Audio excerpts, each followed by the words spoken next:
नमस्कार, आपके साथ मैं हूं दीपशिखा भारद्वाज। आप देख रहे हैं न्यूज स्टेट और चलिए बुलेटिन की शुरुआत उत्तराखंड की अहम और बड़ी खबरों के साथ करेंगे। बुधवार सुबह से अल्मोड़ा में तेज बारिश का सिलसिला जारी है। लगातार बारिश से तापमान में भारी गिरावट दर्ज की गई। जिला प्रशासन ने लोगों से सतर्कता बरतने की अपील की है और मौसम विभाग ने 27 जून तक बारिश का अलर्ट जारी किया। प्रदेश में दक्षिण पश्चिम मानसून पूरी तरह से सक्रिय है। पहाड़ी इलाकों में लैंडस्लाइड और फिसलन का खतरा भी है। पर्यटकों और स्थानीय लोगों को सावधानी बरतने की सलाह दी जा रही है। तो जिला प्रशासन ने लोगों से सतर्कता बरतने की अपील की है। ये बड़ी खबर आपको बता रहे हैं, जहां मौसम विभाग ने 27 जून तक बारिश का अलर्ट जारी किया। तो मौसम विभाग की ओर से 27 जून तक बारिश का अलर्ट जारी किया गया है। प्रदेश में दक्षिण पश्चिम मानसून पूरी तरह से सक्रिय हो गया है। पहाड़ी इलाकों में अब लैंडस्लाइड और फिसलन का खतरा भी बढ़ चुका है।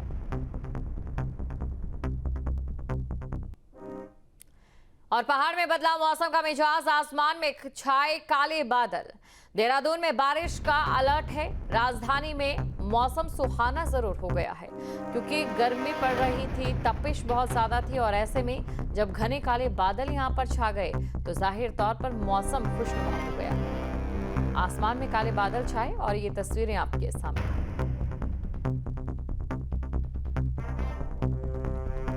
देहरादून में बारिश का अलर्ट और ये तस्वीरें आप देख सकते हैं। देहरादून की ये तस्वीरें हैं। राजधानी में मौसम सुहाना हो चुका है। यहाँ पर घने काले बादल आसमान में छा चुके हैं और ऐसे में कभी भी बारिश हो सकती है। पहाड़ में मौसम का मिजाज बदल गया। अगली खबर है बागेश्वर से, जहां पर पिंडारी ग्लेशियर मोटर मार्ग पर लैंडस्लाइड हुआ है। मानसून की पहली बारिश में पूरी पहाड़ी दरक चुकी है। 2 जेसीबी मशीन हादसे में बाल बाल बची। मौके पर नहीं था कोई भी वाहन। बड़ा हादसा होने से टला। रोंगटे खड़े कर देने वाला जो वीडियो है अब वो वायरल हो रहा है। ये बड़ी खबर आपको बता रहे, रोंगटे खड़े कर देने वाला जो वीडियो है वो वायरल हो रहा है। बागेश्वर से खबर, तस्वीरें आपके सामने। तस्वीरों में आप देख सकते हैं, जहां मानसून की पहली बारिश में ही पूरी पहाड़ी यहां से दरक जाती है और जेसीबी मशीन यहां बिल्कुल पास में ही खड़ी थी। गनीमत ये रही कि बाल बाल बचा जेसीबी चालक।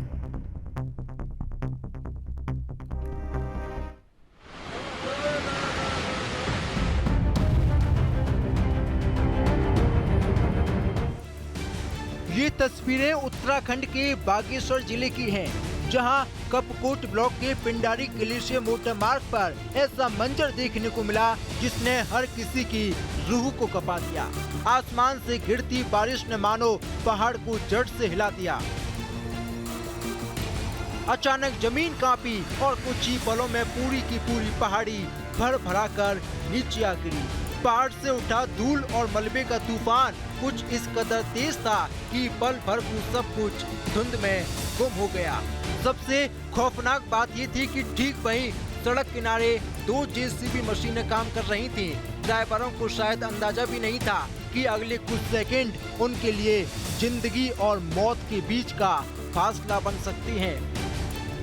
लेकिन किस्मत अच्छी थी, हादसा होते होते टल गया। स्थानीय लोग इस मंजर को देखकर अब भी दहशत में हैं।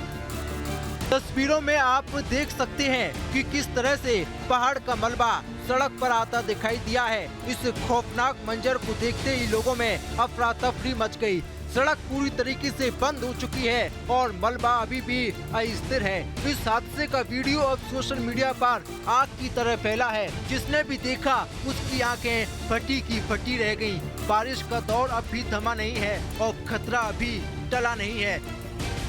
प्रशासन अलर्ट पर है, लेकिन सवाल ये, क्या आने वाले दिनों में ऐसे और मंजर देखने को मिलेंगे? क्योंकि जब पहाड़ ही जवाब देने लगे तो इंसान की ताकत कुछ नहीं रह जाती। Team news state. और उत्तराखंड पंचायत चुनाव से जुड़ी बड़ी खबर। उत्तराखंड में पंचायत चुनाव स्थगित, अभी नहीं होंगे पंचायत चुनाव। निर्वाचन आयोग ने वापस लिया अधिसूचना। निर्वाचन आयोग ने नया नोटिफिकेशन जारी किया है। हाईकोर्ट ने लगाई थी पंचायत चुनाव को रोक। हाईकोर्ट में मामले को देखते हुए ये बड़ा फैसला लिया गया है। तो उत्तराखंड पंचायत चुनाव से जुड़ी बड़ी खबर आपको बता रहे हैं। आपको ये जानकारी दे दें कि काफी महीने विलंब है इस समय पंचायत चुनाव, जिसको लेकर कांग्रेस कहीं ना कहीं बीजेपी पर लगातार आक्रामक थी। और इसके बाद आपको ये जानकारी दे दें कि जहां निर्वाचन आयोग ने अब अधिसूचना वापस ले ली है। तो निर्वाचन आयोग ने अधिसूचना वापस ले ली है। निर्वाचन आयोग ने नया नोटिफिकेशन जारी किया है।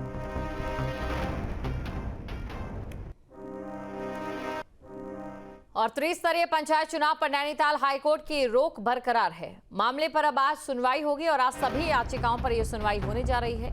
कल सरकार ने अपना जवाब दाखिल किया था और इसके बाद देखने वाली बात ये रहती है कि सरकार की ओर से जो जवाब दाखिल किया गया है उसको लेकर कोर्ट का पक्ष क्या रहता है। तो त्रिस्तरीय पंचायत चुनाव पर नैनीताल हाईकोर्ट की ओर से रोक लगा दी गई थी क्योंकि किसी की तरफ से याचिका डाली गई थी और ऐसे में इस याचिका पर सुनवाई करते हुए हाईकोर्ट की ओर से जो गैजेट जारी नहीं किया गया था उसको लेकर पंचायत चुनाव पर रोक लगा दी थी। और पंचायत चुनाव पर रोक पर बोले महेंद्र भट्ट, पंचायत चुनाव को लेकर सरकार की जो तैयारी है वो पूरी है।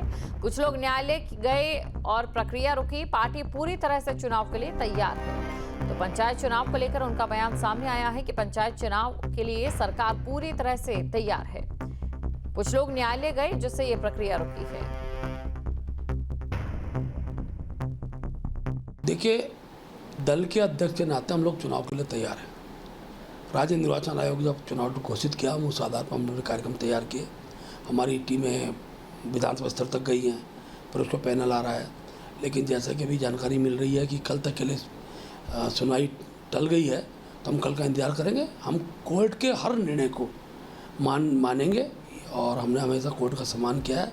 लेकिन मुझे आश्चर्य तब होता है जो लोग कल तक जल्दी चुनाव हो इसकी मांग करते थे, वो आजकल चुनाव विलम्ब से हों, चुनाव के अंदर ये कमियां हैं, आरक्षण में ये दिक्कतें हैं, इन सब विषयों को उठाकर और जहाँ उठाना थे वहाँ चर्चा न करते हुए सार्वजनिक चर्चाएं कर रहे हैं।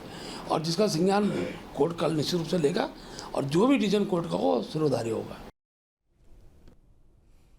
और हल्द्वानी में वन विभाग ने अवैध खनन और लकड़ी तस्करी के खिलाफ बड़ा एक्शन लिया है। तराई पूर्वी वन प्रभाग ने वन अपराधों में पकड़े गए 8 वाहनों को राजसात घोषित कर नीलामी कर दी है। डीएफओ हिमांशु बागड़ी ने बताया कि कई वाहन सालों से विभागीय कस्टडी में थे और मालिकों की ओर से कोई दावा नहीं किया गया। नोटिस भेजे जाने के बावजूद जवाब न मिलने पर इन वाहनों को सरकारी संपत्ति घोषित किया गया है, जिससे विभाग को करीब 20 लाख रुपए का राजस्व मिला। वन विभाग द्वारा समय समय पर खनन में और प्रकाष्ठ वगैरह में वाहन पकड़े जाते हैं, जिसको कि हमारे भारतीय वन अधिनियम के तहत कॉन्फिस्केट करने का प्रावधान है। तो इस बीच में 8 वाहन कॉन्फिस्केट किए गए थे। कॉन्फिस्केट करने के बाद उन वाहनों को नीलाम कर दिया गया है और नीलाम करने के बाद जो क्रेता है वाहन लेके जा भी चुके हैं। देखिए, जो नीलामी जो की गई थी वो अखबार में ओपन टेंडर के माध्यम से की गई थी। उसमें जिस दिन नीलामी के दिन लगभग 50 से ज़्यादा व्यक्तियों ने प्रतिभाग किया था और काफ़ी इंटेंस कंपटीशन के बाद जो है नीलामी संपन्न हुई थी। तो हमें जो राजस्व भी है, जो हमारा बेस मूल्य था, उससे 2 गुना राजस्व इसमें प्राप्त हुआ है। जहाँ भक्ति है हर शब्द में, कथाओं में छुपे हैं दिव्य रहस्य और ज्योतिष देता है जीवन को दिशा। धर्म से जुड़ी हर बातों को जानने के लिए हमारे चैनल स्तुति को सब्सक्राइब करें। चैनल पर जाने के लिए इस लिंक पर क्लिक करें।